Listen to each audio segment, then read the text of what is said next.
Como cada año, el Festival Puerto Ideas Antofagasta es una gran invitación a recuperar esa curiosidad que imagina la imaginación y que nutre el conocimiento. Es imperativo hoy, ante tantos desafíos e incertidumbres, pensar juntos la forma en que podemos construir entre todos un mundo más amable, sostenible e innovador. La invitación de Puerto Ideas es siempre una forma de pensar colectivamente el porvenir, pero un porvenir que este año universalmente inédito y complejo exige más y más del pensamiento creativo desde cualquier rincón del mundo. Antofagasta es uno de ellos.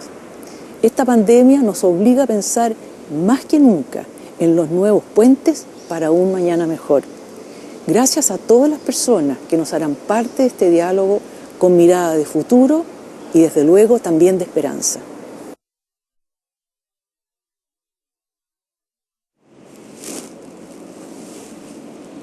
En estos momentos exigentes es también necesario destinar tiempo a pensar y reflexionar sobre el futuro.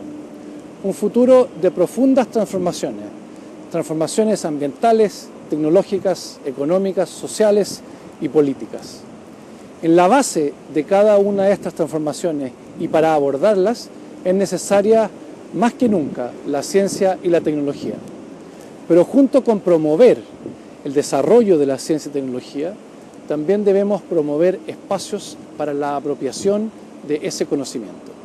Puerto de Ideas representa ese espacio. Desde el Ministerio de Ciencia les damos una cariñosa bienvenida a esta versión del Festival de Puerto de Ideas y les deseamos jornadas llenas de asombro y de conocimiento para responder las preguntas que tenemos hoy y también para formular nuevas interrogantes respecto a ese futuro. Hola, llegó abril y con abril ideas mil. Sí, es abril, es la época del año en que tenemos con nosotros a Puerto de Ideas y para nosotros en Escondida es un gran honor en nuestra tercera década ya en la región, año de celebración para nosotros, poder estar una vez más junto a Puerto de Ideas este año. Este año nos ha demostrado, tal vez más que nunca en el último tiempo, la importancia de la ciencia, la importancia del desarrollo, de la innovación, del movimiento de las ideas. Así que qué mejor que este año para participar en familia, para deslumbrarnos con las distintas ideas que nos va a presentar esta gran institución cultural que es Puerto de Ideas. Así que en este año de celebración, para Escondida, invitamos a todas y todos a participar. Muchas gracias. Buenas noches, muchas gracias por sus palabras, ministra de las Culturas, Consuelo Valdés, ministro de Ciencia, Andrés Kuf, y vicepresidente de Asuntos Corporativos, BHP Minerals Américas, Santiago Montt. En nombre de Fundación Puerto Idea y Escondida BHP, quiero darles la más cordial bienvenida a esta nueva versión del Festival de Ciencia Puerto de Ideas Antofagasta 2021. Una experiencia única de diálogo con destacados invitados que con sus investigaciones están cambiando el mundo. Estrechar el vínculo entre ciencia y sociedad ha sido siempre parte de la propuesta que hemos impulsado desde Puerto de Ideas con el objetivo de conectar a la ciudadanía con investigaciones novedosas y conocimientos que son cada día más relevantes y necesarios para entender el mundo que nos rodea. En el programa de este año se abordan temas como la construcción del conocimiento científico, las innovaciones en salud, neurociencia, inteligencia artificial, los debates socioambientales y los descubrimientos astronómicos. La multiplicidad de aproximaciones no es casualidad. Creemos que solamente desde un enfoque multidisciplinario podemos acercarnos a una mayor comprensión de nuestra realidad. Con más de 70 actividades gratuitas, los invitamos a sorprenderse y disfrutar en esta nueva versión del Festival de Ciencia Puerto de Ideas. Buenas tardes, mi nombre es Kevin Núñez y soy estudiante de la carrera de Geología de la Universidad Católica del Norte. En nombre de Fundación Puerto de Ideas y Escondida, quiero darle la más cordial bienvenida a esta nueva versión del Festival de Ciencias Puerto de Ideas Antofagasta 2021. En esta ocasión saludamos especialmente a la ministra de la Cultura, las Artes y el Patrimonio, señora Consuelo Valdés, al ministro de Ciencia, Tecnología, Conocimiento e Innovación, señor Andrés Kuf, al vicepresidente de Asuntos Corporativos de BHP Minerals Américas, señor Santiago Montt, al rector de la Universidad Católica del Norte, señor Rodrigo Alda, y a la presidenta de la Fundación Puerto de Ideas, Chantal Signorio. A todos ustedes que nos acompañan hoy, damos inicio a continuación a la conferencia Queridas y odiadas máquinas, moral y ética de la inteligencia artificial, donde el físico y académico chileno César Hidalgo expondrá cómo juzgamos a la inteligencia artificial y si se ha transformado o no nuestra moral y ética en un escenario donde convivimos diariamente con máquinas, bots y tecnología avanzada. Muchas gracias y esperamos que la disfruten. Hola, mi nombre es César Hidalgo y estoy acá para contarles hoy día sobre mi último libro, Cómo es que las personas juzgan a las máquinas. La inteligencia artificial durante los últimos años se ha transformado en parte de nuestra sociedad. Está involucrada en nuestro trabajo, está involucrada en la toma de decisiones en empresas, pero realmente no entendemos muy bien cómo es que las personas juzgan a las máquinas. Y en verdad esta es una pregunta que es importante. ¿Por qué? Porque si las personas van a ser miembros de la sociedad junto con máquinas, tenemos que entender si es que de repente le estamos dando a las máquinas una pasada muy fácil y las adoptamos o las aceptamos en situaciones donde no deberíamos, o también, en el caso contrario, si las rechazamos en situaciones donde las máquinas realmente nos pueden ayudar a mejorar la inteligencia colectiva de nuestra sociedad. Entonces, lo que yo hice para crear este libro fue realizar una serie de experimentos que nos ayudan a entender cómo es que los humanos juzgan a las máquinas en comparación a cómo juzgan a los humanos. Y esto creo que es importante también porque cuando nos preguntamos cómo es que los humanos juzgan a las máquinas, no estamos solamente entendiendo el rol de las máquinas en nuestra sociedad, sino que también estamos entendiendo una parte importante de la psicología de los humanos, porque muchos de estos juicios van a depender de cómo nosotros vemos el mundo.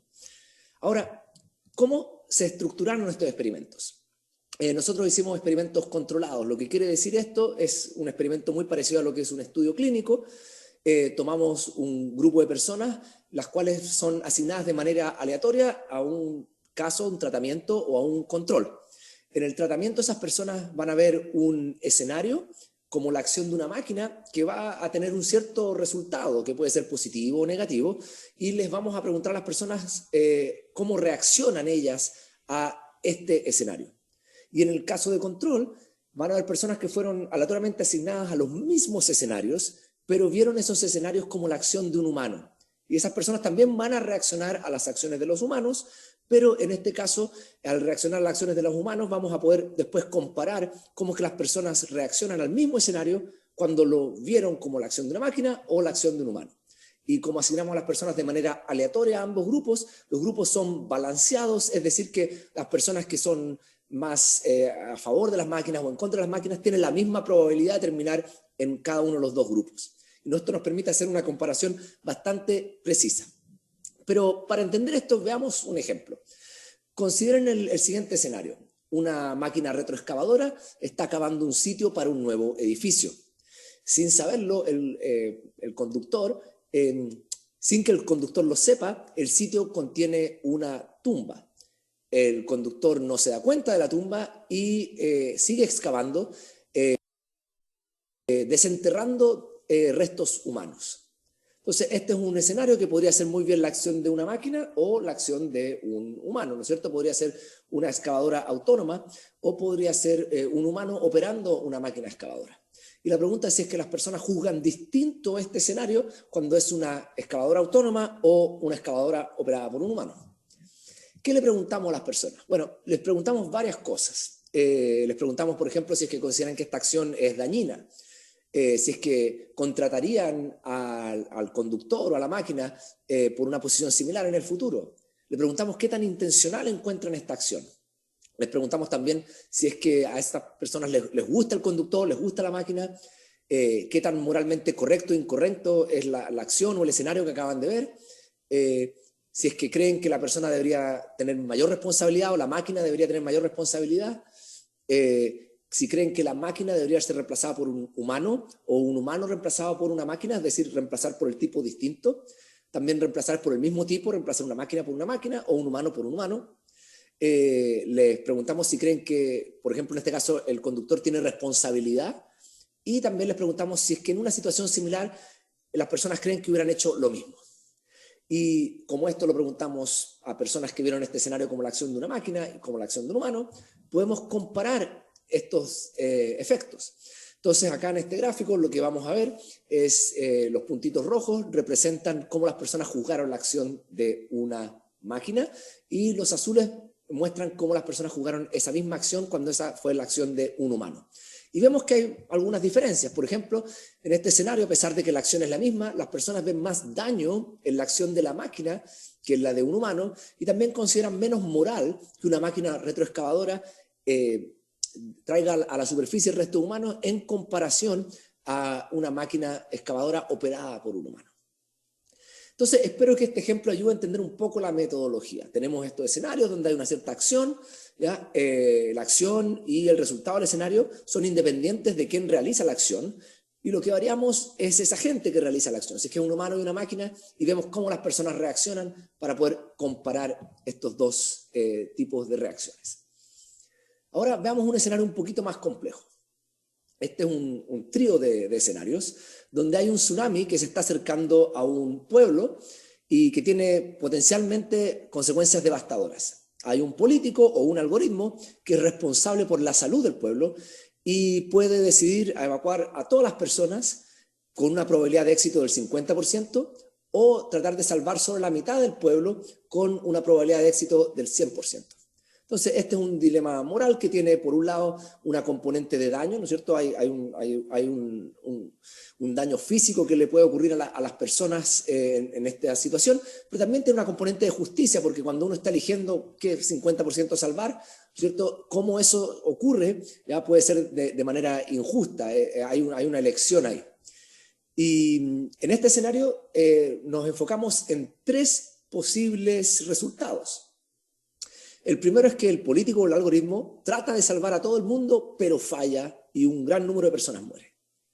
El segundo resultado es en el cual un político o un algoritmo tratan de salvar a todo el mundo y lo hacen de manera exitosa y todos son salvados. Finalmente tenemos otro resultado en el cual los políticos y los algoritmos tratan de salvar a la mitad del pueblo y sabemos lo que pasa porque en el enunciado ya teníamos de que en ese caso el 50% de la población se salva. Entonces veamos cómo las personas reaccionaron a estos escenarios. Cuando se trata de salvar al 50% del pueblo, vemos muy pocas diferencias, ¿ya? El nivel de daño o qué tan moral las personas encuentran el escenario es igual cuando lo vemos como la acción de un humano o la acción de una máquina.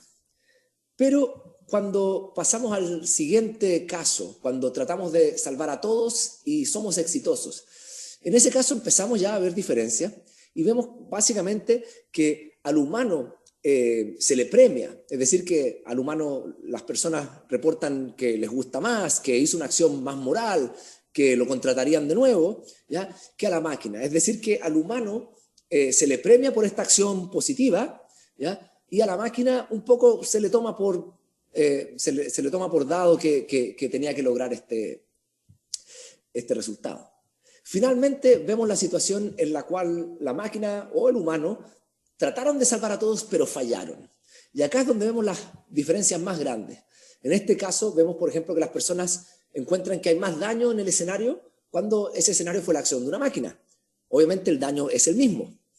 Las personas también encuentran que, de hecho, encuentran o evalúan de manera positiva al político, dicen que de cierta manera les gusta, encuentran que su acción fue moralmente positiva, ¿ya?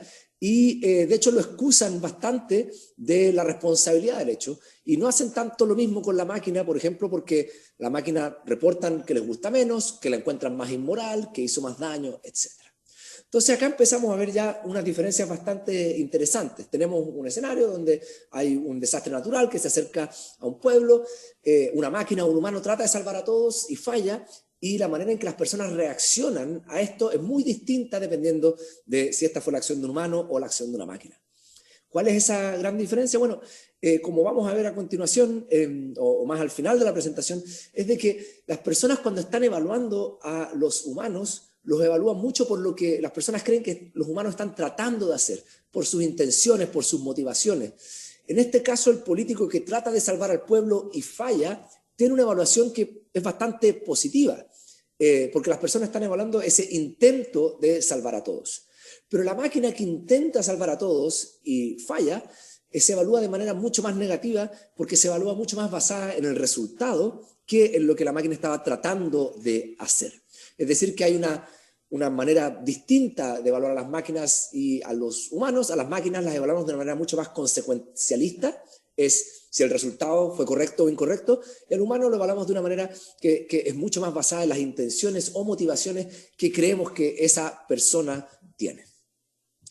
Veamos otro ejemplo. Este es un ejemplo en el que tenemos un vehículo autónomo o un vehículo operado por un humano que está trabajando para una cadena de supermercados, entregando pedidos, y accidentalmente atropella a un peatón que salta al frente del vehículo. Entonces este es un dilema moral que también involucra la dimensión de daño, porque hay daño físico, ¿no es cierto?, de una persona que fue atropellada, pero también fue muy accidental porque es el peatón el que salta frente al auto, no el auto el que atropella de cierta manera al peatón.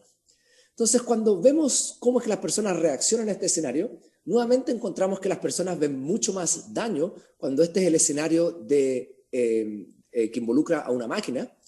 También las personas reportan que les gusta más el conductor humano, sería más probable que lo contrataran de nuevo también. Pero lo que es interesante en este escenario es que las personas ponen un poquito más de intencionalidad en la máquina que en el humano.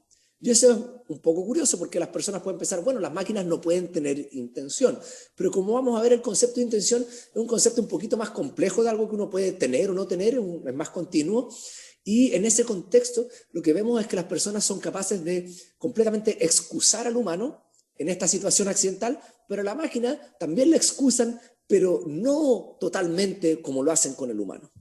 Este es un experimento que repetimos en varias situaciones distintas, donde se atropella un perro, donde hay un árbol que cae y hace que el auto tenga que doblar de manera repentina, y los resultados en general son los mismos. Las personas ven más daño en las acciones de las máquinas, pero en este caso también ven más intención en la acción de las máquinas. Entonces, ¿podemos hablar de intenciones en las máquinas? Bueno, y en este contexto, piensen en el siguiente ejemplo. Imagínate que tienen un vehículo autónomo que fue diseñado para tratar de salvar a los peatones a toda costa, o un vehículo autónomo que fue diseñado para tratar de salvar a los conductores a toda costa. ¿Ya? Esos vehículos son, ¿no es cierto?, distintos, pero la inteligencia artificial no son un conjunto de algoritmos que las máquinas obedecen de manera perfectamente obediente y con todo predeterminado, sino que son algoritmos que básicamente aprenden, y en estas situaciones, cuando tenemos distintos objetivos, las máquinas pueden aprender a satisfacer esos objetivos de manera distinta. Entonces, en un caso el objetivo es tratar de salvar a los peatones, en otro caso el objetivo es tratar de salvar al conductor, y estas máquinas en la misma situación van a tomar decisiones distintas, no porque tienen agencia o intencionalidad como un humano, pero sino porque están trabajando de la manera que se creía que debían hacerlo al momento de ser diseñada, ¿ya? Entonces, en un caso, esta máquina va quizás atropellar a un peatón para salvar al conductor, y en otro caso va a tratar de salvar al peatón y quizás en esa acción daña al conductor. Entonces, hay una cierta agencia, no en que la máquina está determinando qué es lo que se hace, pero puede ya empezar a determinar cómo se hace. Y en ese cómo se hace hay cierto poder de decisión que da un cierto nivel de agencia. De hecho, esto es algo que la gente ha visto, por ejemplo, en psicología, cuando la gente ve teorías de la mente, ¿ya? Y trata de evaluar cómo es que las personas perciben las mentes de distintas entidades, de animales, de personas, de robots, de bebés, de fetos, etc. Hay dos dimensiones que son bastante importantes en la percepción de la mente. Es la idea de experiencia. Esta idea de experiencia es si es que la persona, por ejemplo, siente daño, siente dolor, siente pena, ¿ya? Y la otra es la agencia, si es que la persona tiene una capacidad de ejecutar algo o de cambiar el curso de una cierta acción. Y cuando se hacen estudios donde se trata de entender la agencia y la experiencia de los agentes, o estas son también las dimensiones aristotélicas de agencia moral o estatus moral, lo que encontramos es que las máquinas son evaluadas de manera muy, muy baja en este nivel de experiencia, es decir, que la máquina, la gente cree, no siente dolor o no siente pena, pero no es evaluada de manera tan baja en la agencia. El nivel de agencia, de hecho, por ejemplo, en este estudio, se le da más agencia a una máquina que a una rana, o a un feto, o incluso que a un bebé, ¿ya? En ese contexto hay un cierto nivel de agencia que la gente sí le atribuye a las máquinas, Y en la inteligencia artificial, obviamente, esto ocurre porque las máquinas tienen esta capacidad de aprender y de ejecutar acciones de acuerdo a ciertos objetivos que pueden satisfacer de maneras distintas. Entonces la máquina igual te puede sorprender cuando es una máquina que tiene la capacidad de aprender. Ahora, a las máquinas les ha ido muy mal en los escenarios que he mostrado. Y esto puede ser que quizás simplemente las personas siempre rechazan a las máquinas. Puede ser que no haya nada más que esto, pero veamos algún escenario quizás donde este efecto se dé vuelta. Una familia tiene una persona que lo ayuda a la limpieza o un robot que está a cargo de limpiar su casa. Y un día esa familia encuentra que esta persona encargada de la limpieza o este robot usó una bandera del país para limpiar el suelo del baño y después la tiró a la basura. Entonces ahora tenemos un dilema moral bastante distinto. Este es un escenario que no involucra una dimensión de daño físico, sino que es más que ataca ciertas dimensiones de lealtad y pureza, porque una bandera es un símbolo que tiene un significado importante para las personas, pero que al quemar o ensuciar una bandera no se genera un daño físico en otro ser humano o un animal. Y en este caso lo que encontramos es que las personas sí evalúan en varias dimensiones de manera más estricta al humano que a la máquina. Reportan que el humano les gusta menos, que la acción que hizo el humano es más inmoral. ¿Ya? Aquí sí ven mucha intencionalidad en el humano y no intencionalidad en la máquina, pero aún así, a pesar de que evalúan a la máquina mejor en estas dimensiones, aún así preferirían reemplazar a la máquina por un humano y no al humano por una máquina.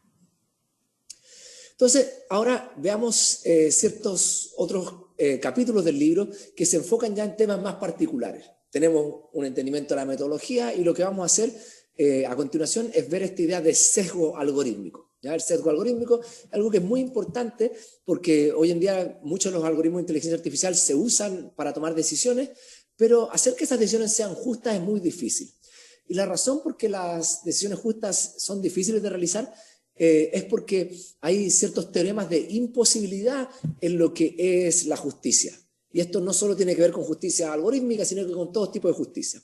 La idea es que la justicia se puede definir de muchas maneras. ¿Ya? Cuando uno tiene una predicción, ¿ya? Y uno tiene un resultado y estas no calzan de manera perfecta, ¿ya? Uno va a tener distintas tasas de éxito. Por ejemplo, la tasa de certeza o la tasa de cuántas personas que quizás deberían haber recibido el préstamo no lo reciben, ¿ya? Etcétera. Y estas distintas tasas que uno puede definir, que son muchas, existen teoremas que dicen que uno no las puede satisfacer todas de manera simultánea, excepto en condiciones que son muy particulares y poco realistas.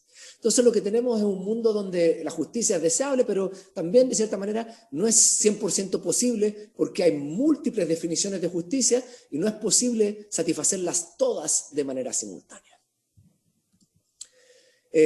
Veamos ahora cómo las personas reaccionan a escenarios donde hay injusticia o se corrige una injusticia y esto es la acción de una máquina o la acción de un humano. Una compañía reemplaza su persona a cargo de los recursos humanos por un nuevo administrador o por un algoritmo que está viendo candidatos para un trabajo. Y acá vamos a tener un caso injusto donde una auditoría demuestra que este algoritmo o este administrador nunca elige a candidatos que son hispanos, afroamericanos o asiáticos. Y también tenemos otro caso que es un caso justo donde la auditoría demuestra que el nuevo algoritmo o el nuevo administrador produce un resultado que es más justo para las minorías que eran discriminadas en el sistema anterior. Entonces tenemos un caso donde se corrige una injusticia o un caso donde se encuentra que este algoritmo, este nuevo administrador, es responsable de cierta manera por esta injusticia. Y tenemos resultados y escenarios similares para algoritmos o personas que están a cargo de admitir personas a una universidad o, por ejemplo, personas que están a cargo del aumento de salario de otras personas en el trabajo, etc. ¿Qué es lo que encontramos? Encontramos que en general acá no vemos muchas diferencias, pero sí encontramos que en algunos casos las personas juzgan a los humanos que cometen una acción injusta un poquito más severo en qué tan moral encuentran la acción y también en qué tanto daño encuentran. Por ejemplo, en el caso que habíamos visto de las personas aplicando un trabajo, encuentran que es más inmoral y más injusto cuando un humano discrimina, sobre todo cuando son personas hispanas o afroamericanas. Estos experimentos fueron todos hechos en Estados Unidos, pero no tanto cuando es una persona asiática en este caso. Cuando tenemos un caso justo, un caso donde la justicia aumenta, también encontramos muy pocas diferencias. Las personas sí ven más intención en el humano que ayudó a aumentar la justicia de estos procesos, pero en qué tan moral encuentran la situación, la evalúan de manera similar en promedio, ya cuando esta es la acción de un humano o la acción de una máquina. Aún así, las personas quieren reemplazar a la máquina que es capaz de corregir una injusticia con bastante apoyo. De hecho, cuando comparamos la situación justa y la situación injusta, ¿ya? Lo que encontramos es que las personas son un poquito más, tienen una probabilidad un poquito mayor de querer reemplazar una máquina que ayuda a corregir una injusticia que reemplazar un humano que comete una injusticia. Entonces, esto muestra un sesgo en contra de las máquinas muy fuerte, porque acá tenemos una máquina que está corrigiendo una injusticia y las personas aún la rechazan más que una persona que está cometiendo una injusticia, ¿ya? Pero como encontramos también que muchas de estas evaluaciones son similares, también esto es interesante desde el punto de vista legal, porque en Estados Unidos la ley de los civil rights nos dice que independiente de la intención, las acciones discriminatorias, de hecho, están penadas por la ley, y esto fue algo que fue ratificado por la Corte Suprema de manera anónima en el año 1971. Y corresponde con lo que nosotros encontramos en el experimento, que sí, las personas ven más intención en el humano que la máquina que está involucrada en estos casos de discriminación o que corrigen discriminación, pero la evaluación es bastante similar, es decir, que el juicio no depende tanto de la intención en este caso. Ahora nos vamos a saltar el capítulo 4, que ve temas de privacidad, y vamos a entrar al capítulo 5, que ve temas de automatización. Y el miedo a la automatización no es algo nuevo. De hecho, ha existido muchas veces, incluso en siglos anteriores, ¿ya? Y en la ola anterior donde esto ocurrió fue en los años 50, los años 60, donde empieza a emerger la inteligencia artificial y la robótica, y se escriben muchos artículos en ese tiempo sobre el hecho de que las personas iban a perder sus trabajos a la automatización. Más recientemente, este miedo se vuelve a la superficie con un estudio de Carl Frey y Michael Osborne, donde básicamente concluyen que más o menos 50% de los trabajos podrían ser automatizados. Pero este estudio fue muy alarmista, y la realidad es que cuando vemos estudios en la literatura económica o vemos la literatura de una manera más amplia, encontramos que la literatura no es tan alarmista y que estos efectos de hecho fueron muy exagerados porque la metodología no fue muy buena. Por ejemplo, se sabe bien que la tecnología no es solo un sustituto al trabajo, sino que también un complemento. Entonces, también ayuda a generar demanda agregada y ayuda a crear trabajos. Después, también sabemos que los trabajos no son automatizados, las tareas son automatizadas. Y cuando las tareas son automatizadas, los trabajos se transforman, no desaparecen. Por ejemplo, en Estados Unidos, cuando se introducen en los 80 los cajeros automáticos, se creía que los bancos iban a contratar menos cajeros por la automatización. Y de hecho, el número de cajeros en Estados Unidos ha crecido porque los cajeros automáticos le ayudaron a los bancos a llegar a más lugares y también transformaron la tarea de los cajeros, ¿ya? Porque ya no tienen que estar en tareas más simples como lo que es hacer un retiro simple de efectivo. En China, la mayoría de los restaurantes, por ejemplo en la ciudad de Nanjing, cuando uno llega, uno escanea un código QR en la mesa y eso transforma al teléfono en un menú, pero también en un medio de pago, ¿ya? Y eso no quiere decir que los meseros desaparecen, ¿ya? Pero quiere decir que los meseros ahora, por ejemplo, hay ciertas tareas que no realizan, como tomarte tu pedido, ¿ya? O cobrarte, porque tú puedes pagar en la aplicación misma, ¿ya? Pero los meseros sí traen la comida a la mesa o te ayudan a traer, por ejemplo, una silla para un bebé y participan en el restaurante de otra manera porque el trabajo no desaparece, sino que se transforma. De hecho, no hay mucha evidencia de que la tecnología reduce la necesidad por el trabajo en el largo tiempo, pero un miedo que quizás es más razonable es de que la tecnología puede precarizar el trabajo. Y eso lo vemos hoy en día con esta share economy, ¿no es cierto? Hay muchos trabajos que tienen una componente importante algorítmica, por ejemplo, los repartidores de comida o personas que compran en el supermercado para otras personas, y que en esos trabajos hay una precarización importante de los beneficios laborales, de las condiciones laborales, etcétera, porque la tecnología muchas veces, si es que quita algunas tareas, las tareas que quedan pueden ser tareas que realmente no son muy buenas. Pero ¿cómo es que las personas reaccionan a la automatización en comparación a perder el trabajo en manos de otras personas? Acá vemos varios escenarios.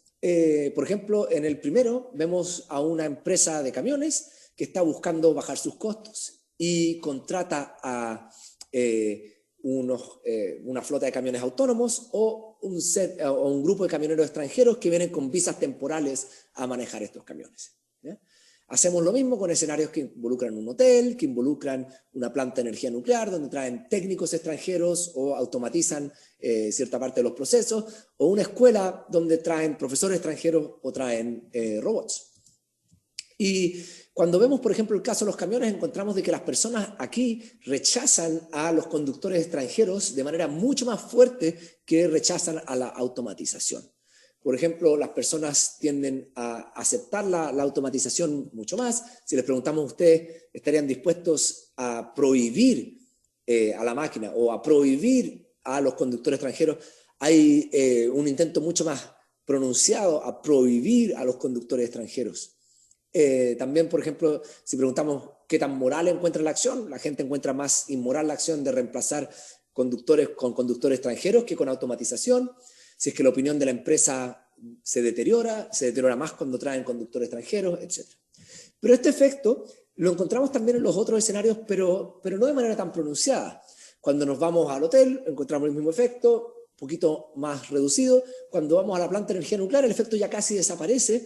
Y en parte acá es porque a medida que vamos subiendo a trabajos que son más intensivos en conocimiento, empieza un poco a desaparecer esta preferencia por los humanos y la gente ahí sí acepta, empieza a desaparecer esta preferencia por la automatización, y ahí la gente sí empieza a aceptar a una persona con mayor nivel de conocimiento extranjero en comparación a la máquina. Aún así, todavía aceptan la automatización un poquito más que a los extranjeros, pero no es una diferencia tan pronunciada como la que observamos en el caso de los camiones. Cuando vemos el caso de la escuela, ahí no vemos diferencia, pero en general esto no es porque no haya diferencia, sino porque realmente las personas rechazan de manera muy fuerte a los profesores extranjeros y a los profesores autónomos. Entonces, en este caso, no se acepta ninguna de las dos opciones y la evaluación está toda en los extremos. Ahora nosotros vimos ciertos ejemplos del libro, pero realmente el libro es mucho más grande. Acá vimos solo algunos ejemplos particulares. Y lo que voy a hacer ahora es entrar al capítulo C, que es el capítulo más analítico, donde vamos a ver ahora estadísticas que nos van a ayudar a entender patrones que son verdad para muchos escenarios distintos, ¿ya? Son patrones más generales, son menos específicos, pero más generalizables. Y vamos a partir con cierta descripción estadística más o menos simple. Vamos a tomar un cubo con 3 dimensiones, daño, intención y qué tan bien o mal las personas consideran una acción. Y cada escenario va a estar representado por 2 puntos. Un punto rojo cuando ese escenario fue la acción de una máquina y un punto azul cuando fue la acción de un humano. Y esto nos da este espacio en 3 dimensiones que tiene la mayoría de los ejemplos en esta diagonal, ¿ya? En este plano diagonal. Y esto es porque, bueno, si es que hay una acción que causa mucho daño y que está hecha con mucha intención, esta acción obviamente no es algo que alguien considere positivo, lo van a considerar negativo. Entonces hay ciertas esquinas que están prohibidas y eso genera ciertas limitaciones, genera ciertas ligaduras que limita la evaluación de estos escenarios a este espacio. Pero podemos empezar a ver las caras de este cubo. Cuando vemos la cara del cubo que ve daño e intención, lo que vemos es algo bastante interesante, que cuando vemos la dimensión de intención, los puntos azules que representan a los humanos, ¿ya?, caen arriba de sus respectivos puntos rojos o abajo de sus respectivos puntos rojos. Cuando caen arriba son escenarios que la gente sí atribuye intención. Entonces los escenarios que son intencionales o que pueden atribuirse con intención, las personas ahí ponen mucho más intención en el humano que en la máquina. Pero cuando vemos la parte baja del gráfico, cuando vemos escenarios donde los niveles de intención son bajos, escenarios accidentales básicamente, ahí encontramos que los puntos azules están abajo de sus respectivos puntos rojos. ¿Qué quiere decir esto? Bueno, que en ese caso las personas están más dispuestas a excusar, a perdonar, a quitar de toda culpa al humano, pero no a la máquina. Es decir, que en estos escenarios accidentales las personas dan cierta culpa residual, cierta intención residual a la máquina, pero no al humano. Al humano lo excusan de manera completa. Cuando vemos el plano de intención y que tan bien o mal las personas evalúan los escenarios, obviamente encontramos que esto tiene una cierta estructura triangular, porque la intención es algo que amplifica los juicios morales, ¿ya? Pero cuando vemos escenarios de bajos niveles de intención, lo que encontramos es que en este caso las personas juzgan a las máquinas de manera peor que a los humanos, ¿ya? Entonces en estos escenarios accidentales de menor intencionalidad las personas ven mayor maldad en las máquinas. Finalmente, cuando vemos el escenario con daño y wrongness, ¿qué es lo que encontramos? Bueno, encontramos que hay una correlación, mientras más daño la gente ve más maldad en un escenario, ¿ya? Pero en este caso también encontramos ciertas diferencias. Por ejemplo, a bajos niveles de daño, las personas también tienden a ver las acciones de la máquina como peores acciones. Entonces podemos pasar quizás de este modelo más descriptivo, donde solamente estamos viendo dónde caen los puntos, a un modelo un poquito más analítico, donde tratamos de modelar estos patrones usando funciones matemáticas. Vamos a tratar de modelar qué tan malo las personas encuentran un escenario, W, en función del nivel de intención, del nivel de daño, ¿ya? De un término de interacción y de efectos fijos para los sujetos que participaron de esta encuesta, y esto nos ayuda a controlar por cualquier variación que depende de una característica fija de los sujetos. Por ejemplo, la edad o el género de las personas estaría controlada por estos efectos fijos. Entonces esto nos permite entender cómo realmente estas variables están conectadas independiente de las características estáticas de las personas que participaron en este experimento. Y cuando estudiamos esto, ¿qué es lo que vemos? Bueno, vemos que las personas tienen funciones morales distintas para juzgar a los humanos y para juzgar a las máquinas. La función moral a través de la cual las personas juzgan a los humanos se presenta en azul, y en la cual juzgan a las máquinas está en rojo. Y lo que vemos es que a los humanos las personas lo juzgan a través de un poco como esta diagonal, hay un poquito de curvatura, y de hecho cuando el nivel de intención es bajo, ¿ya? Y el nivel de daño es alto, ahí vemos una brecha importante, donde la máquina está juzgada de manera mucho peor. Pero cuando el nivel de intención es alto y el nivel de daño es alto, ahí se igualan estos planos, y de hecho el plano de los humanos queda un poquito más alto, quiere decir que las personas ahí juzgan de manera un poquito más dura a los humanos. Y esto es interesante porque nos empieza a dar ciertas directrices bastante generales. Nos dice, mira, si es que miramos la manera en la que las personas juzgan a las máquinas, de este plano rojo, vemos de que casi más que nada crece a través de esta dimensión de daño, ¿ya? Mientras que cuando vemos la manera en que las personas juzgan a los humanos, crece a través de esta diagonal. Lo que esto quiere decir es que las personas juzgan a los humanos por sus intenciones y a las máquinas por sus resultados. Y esto es algo que podemos aprender viendo, de hecho, la combinación de todos estos escenarios que estudiamos en el libro. Finalmente, vemos ciertas variables demográficas. Nos interesa un poco entender si es que la demografía de las personas que participaron en este estudio correlaciona con la manera en la que juzgan a las máquinas y a los humanos. Estos van a ser efectos mucho más pequeños. La mayoría de los efectos se explican por el escenario. Si tenemos un escenario que tiene muy poco nivel de daño y uno que tiene mucho nivel de daño, obviamente hay una diferencia muy importante de juicio en esto. Pero la demografía de las personas, aún así en algunos casos, correlaciona con los juicios que nos entregaron. Por ejemplo, acá, si vemos la parte inferior derecha de la pantalla, cuando nos preguntamos... le preguntamos a las personas si reemplazarían a una máquina por un humano o un humano por una máquina, vemos cómo ese estimador cambia si es que la persona reportó ser del sexo masculino o del sexo femenino. Y en ese caso encontramos que las personas del sexo masculino es más probable que quieran reemplazar un humano por una máquina y menos probable que quieran reemplazar una máquina por un humano, es decir, que serían más como pro máquina, las mujeres serían de manera contraria, más prohumano, ¿ya?